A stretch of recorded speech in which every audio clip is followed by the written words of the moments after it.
Às vezes, a vida inteira muda no instante em que alguém segura a sua mão. Meu nome é Isabela, tenho 26 anos, e nunca vou esquecer do dia em que um estranho, no meio do mercado, agarrou minha mão com firmeza e mudou para sempre a forma como eu enxergava minha própria família, e a mim mesma. Era uma manhã comum de sábado. Eu tinha ido até o mercado do bairro para comprar algumas frutas e verduras, como sempre fazia. Vestia uma blusa simples, meu cabelo preso em um coque apressado, e estava perdida nos meus próprios pensamentos, tentando economizar cada centavo. Desde pequena, aprendi que precisava lutar sozinha. Minha mãe faleceu quando eu tinha apenas 7 anos, e meu pai, bem, ele nunca fez questão de estar presente. Cresci sob os cuidados da família dele, que me tratava mais como um peso do que como alguém que pertencia àquele lar. Meus tios e primos sempre me lembravam de que eu vivia de favor na casa da família. Eles tinham posses, viviam em mansões, dirigiam carros caros. E eu, a sobrinha esquecida, ficava relegada a um quartinho nos fundos, sempre em dívida pela comida no prato. Carreguei essa marca a vida inteira, a de não ser suficiente, de não ter direito a nada. No mercado, enquanto eu escolhia maçãs meio amassadas porque eram mais baratas, senti uma mão firme segurar a minha. Assustada, virei rapidamente. Era um senhor alto, de cabelos grisalhos, com olhar penetrante e um semblante sério, mas não agressivo. Desculpe. Tentei puxar minha mão, mas ele a segurava com uma intensidade estranha, quase paternal. O senhor me assustou. Ele respirou fundo e disse em voz baixa, como se aquilo fosse um segredo: "Você é filha da Ana, não é?" Meu coração parou por um segundo. Quase ninguém falava da minha mãe. Era como se sua existência tivesse sido apagada pela família do meu pai. "Sim, eu sou", respondi com a voz trêmula. "O senhor a conheceu?" Ele assentiu devagar, com lágrimas começando a brotar nos olhos. "Conheci muito bem. E é por isso que preciso te contar algo. Sua mãe deixou para você muito mais do que memórias. Deixou uma herança que foi roubada de você." As palavras caíram como um raio. Uma herança? Tudo o que eu conhecia era a versão cruel contada pelos meus tios, que minha mãe morreu sem nada, e que eles, generosamente, haviam me acolhido. "Deve haver algum engano", balbuciei, recuando um passo. "Eu não tenho nada. Nunca tive." Mas aquele estranho me encarava com convicção. "Você tem direito a muito mais do que imagina, Isabela. E chegou a hora de lutar por isso." Senti um frio percorrer minha espinha. No meio do mercado, entre sacolas plásticas e frutas empilhadas, uma revelação começou a desmontar a mentira que me sustentou por anos. Eu ainda não sabia, mas aquele encontro seria o início da maior batalha da minha vida, contra a mentira, contra minha própria família, e a favor da verdade. Fiquei parada, com o coração disparado, olhando para aquele homem que parecia saber mais sobre mim do que eu mesma. O mercado, de repente, deixou de existir ao meu redor. O burburinho das pessoas comprando, o barulho das caixas registradoras, até o choro de uma criança perto da padaria. Tudo pareceu desaparecer. Só restava a voz daquele estranho ecoando na minha mente: "Sua mãe deixou uma herança que foi roubada de você." Ele percebeu meu estado e afrouxou a mão que ainda segurava a minha. "Me desculpe se te assustei, Isabela. Eu me chamo Ernesto. Fui advogado da sua mãe." Aquilo me fez estremecer. Um advogado? Como ninguém nunca me falou sobre isso? Mas sempre me disseram que minha mãe não tinha nada, que morreu endividada, que vocês... Engoli seco, me corrigindo, que a família do meu pai me acolheu porque eu não tinha outro lugar. Ernesto suspirou fundo, tirando do bolso uma carteira gasta. De dentro dela, puxou uma foto antiga, já amarelada. Era minha mãe, jovem, radiante, sorrindo ao lado de uma criança de cabelos cacheados. Eu, com apenas 3 anos. Meu peito se apertou. Eu não tinha lembranças tão nítidas dela, só flashes. Ver aquela imagem foi como recuperar um pedaço de mim mesma. "Sua mãe não era pobre, Isabela", disse ele, com firmeza. "Ela tinha um patrimônio considerável. Casas, terras. E uma quantia em dinheiro que garantiria o seu futuro. Mas depois que ela morreu, tudo foi tomado de você." Meu estômago revirou. "Tomado? Pelo meu pai?" Ele balançou a cabeça em negativa. "Seu pai desapareceu antes mesmo da sua mãe falecer. Quem tomou posse foram seus tios. Pessoas que deveriam ter te protegido." Aquela frase foi como uma faca entrando lentamente no meu peito. Meus tios. As mesmas pessoas que sempre me lembraram de que eu era um peso. As mesmas que me humilhavam por usar roupas velhas, por comer do pão deles, por não ser tão talentosa quanto meus primos. De repente, cada olhar torto, cada palavra cruel, fazia sentido. Eles não me odiavam apenas. Eles tinham medo. Medo de que eu descobrisse a verdade. Olhei para Ernesto, com lágrimas se acumulando nos meus olhos. E por que o Senhor só aparece agora? Por que me dizer isso depois de tantos anos? Ele abaixou o tom de voz, olhando ao redor como se estivesse sendo vigiado. Porque agora eu tenho provas. Passei anos tentando reunir documentos que mostrassem o que aconteceu. Só recentemente consegui recuperar parte dos registros que foram ocultados. Mas você precisa ser forte, Isabela. Sua família não vai aceitar perder o que roubou de você. Meu corpo inteiro tremia. Parte de mim queria acreditar nele, parte de mim achava que aquilo tudo era uma armadilha cruel. Mas dentro do meu coração, algo despertava, a certeza de que, pela primeira vez, alguém estava me mostrando uma verdade que eu sempre senti, mas nunca pude provar. Olhei para a sacola de maçãs na minha mão. Elas custavam centavos, e ainda assim eu tinha calculado cada moeda antes de comprá-las. Se o que Ernesto dizia era real, a minha vida inteira tinha sido construída sobre uma mentira. E, naquele momento, eu decidi, precisava saber até o fim. Saí do mercado com a cabeça girando. Ernesto caminhava ao meu lado, como se temesse que eu desaparecesse antes de ouvir tudo o que ele tinha a dizer. A cada passo, eu sentia meu coração bater mais forte, como se o mundo inteiro estivesse prestes a desmoronar sobre mim. Precisamos conversar com calma, em um lugar seguro, disse ele, abrindo a porta do carro. Há mais do que você imagina, Isabela. Por alguns segundos, hesitei. Subir no carro de um desconhecido ia contra qualquer instinto de sobrevivência que eu tinha. Mas quando olhei novamente para aquela foto da minha mãe nas mãos dele, senti que não podia deixar passar. Entrei. No caminho, Ernesto me contou fragmentos de uma história que parecia saída de um pesadelo. Minha mãe, Ana, tinha recebido uma herança do meu avô materno, terras no interior e uma casa grande na cidade. Tudo isso estava em seu nome. Quando ela adoeceu e faleceu, os documentos foram misteriosamente transferidos para meus tios paternos, que alegaram que estavam cuidando de mim. Eles usaram a sua idade contra você, explicou Ernesto. Você era uma criança, não tinha como questionar nada. E o silêncio foi a arma deles. Minhas mãos suavam. Lembrei de todas as vezes que pedi um simples vestido novo para ir à escola e ouvi: não temos dinheiro sobrando para luxos. Luxos. Enquanto eles viviam em casas com piscinas e viajavam nas férias. Eles sempre me fizeram acreditar que eu não tinha valor, e sussurrei, a voz embargada. Que eu devia ser grata por cada prato de comida. Isso fazia parte do plano, respondeu Ernesto. Se você acreditasse que não tinha nada, nunca buscaria nada. Fechei os olhos por um instante. As memórias voltavam em cascata, os olhares de desprezo, as portas fechadas, os cochichos à mesa do jantar. Eu era a intrusa, a filha da Ana, como me chamavam em tom de deboche. E tudo porque, no fundo, eles sabiam a verdade. Chegamos ao escritório de Ernesto. Era um espaço pequeno, repleto de estantes lotadas de pastas e papéis. Ele abriu uma gaveta trancada e colocou sobre a mesa uma pilha de documentos. Aqui estão registros de propriedades, extratos bancários e até uma cópia do testamento original do seu avô. Ele bateu com o dedo em uma das folhas. Tudo isso mostra que os bens deveriam estar no nome da sua mãe. E, depois, no seu.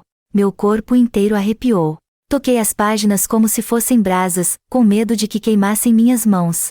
Mas se tudo isso é verdade, perguntei, com a voz baixa, por que o senhor está arriscando tanto?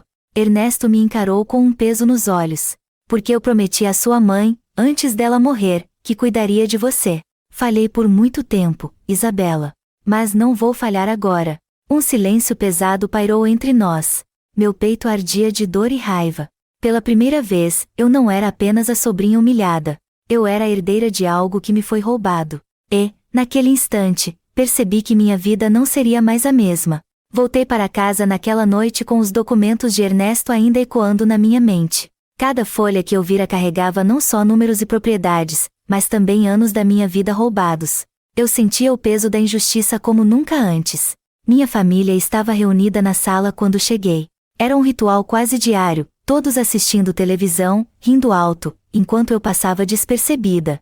Dessa vez, porém, eu não conseguia fingir que estava tudo bem. Está atrasada, disse minha tia Cláudia, sem desviar os olhos da tela. Pelo menos trouxe alguma coisa útil? Levantei a sacola de frutas que ainda carregava. Trouxe. Ela bufou. Sempre demorando para coisas simples. Não sei como você acha que vai sobreviver sozinha um dia. Antes, aquelas palavras me atravessariam como flechas. Mas agora, eu as ouvi de forma diferente.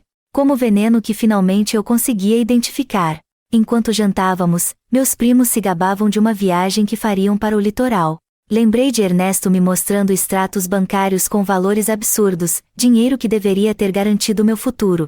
Minha garganta se fechava, mas permanecia em silêncio. Eu precisava de tempo. Precisava entender como agir.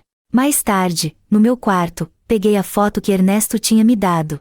Minha mãe sorria para mim na imagem, como se dissesse: agora é a sua vez, filha. Agora você precisa lutar. Naquela noite, quase não dormi. A cada vez que fechava os olhos, via o rosto dos meus tios distorcido pela mentira. Por que fizeram isso comigo? Como puderam roubar de uma criança? Na manhã seguinte, tomei coragem e voltei ao escritório de Ernesto. Eu quero justiça, e falei firme, antes mesmo de me sentar. Quero provar o que eles fizeram. Ele me olhou com seriedade. Então precisa se preparar. Isso não vai ser fácil. Eles têm influência, contatos. E vão lutar para manter o que não lhes pertence. Meu coração disparou, mas a raiva queimava mais forte que o medo. Não importa. Já vivi anos engolindo humilhações. Agora chegou a vez deles sentirem o gosto da verdade.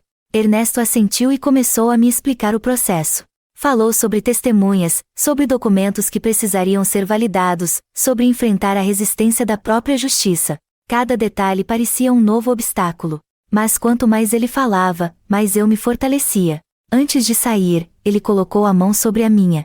Só lembre, Isabela, a verdade está do seu lado. E, no fim, a verdade sempre vence. Voltei para casa com um fogo novo dentro de mim.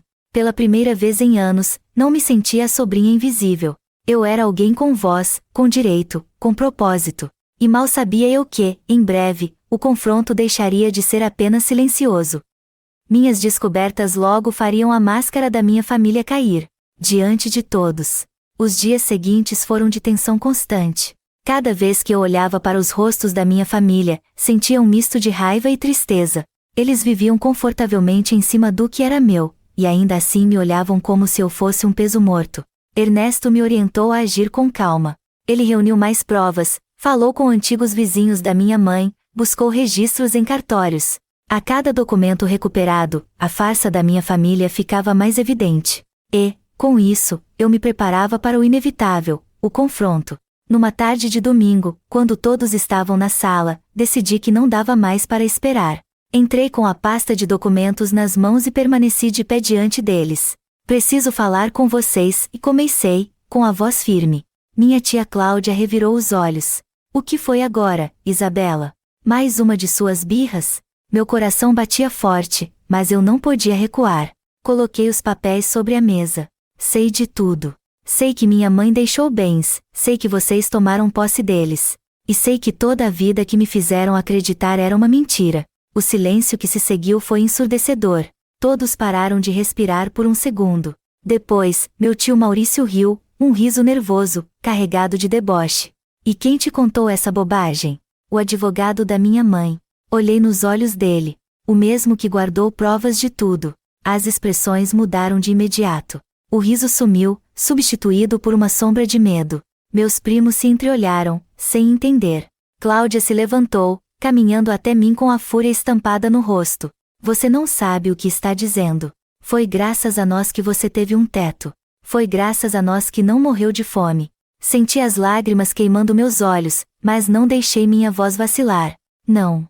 Foi graças a vocês que eu cresci acreditando que não tinha valor, que era um fardo. Mas agora sei a verdade. Ela tentou arrancar os papéis da minha mão, mas eu recuei. Não adianta, continuei. Todos os documentos já estão com meu advogado. Se algo acontecer comigo, tudo virá à tona. O silêncio voltou, pesado, denso. Pela primeira vez, eu vi meus tios sem o controle da situação. Vi o medo estampado nos olhos deles. Meu tio tentou recuperar a calma. Você não vai conseguir nada. A justiça é lenta, cara. E nós temos influência. Respirei fundo, sentindo minha mãe dentro de mim, me dando forças. talvez a justiça seja lenta, mas eu não vou parar até cada centavo que era dela, e meu, ser devolvido. Saí da sala deixando-os em choque. Minhas mãos tremiam, mas dentro de mim havia uma paz estranha.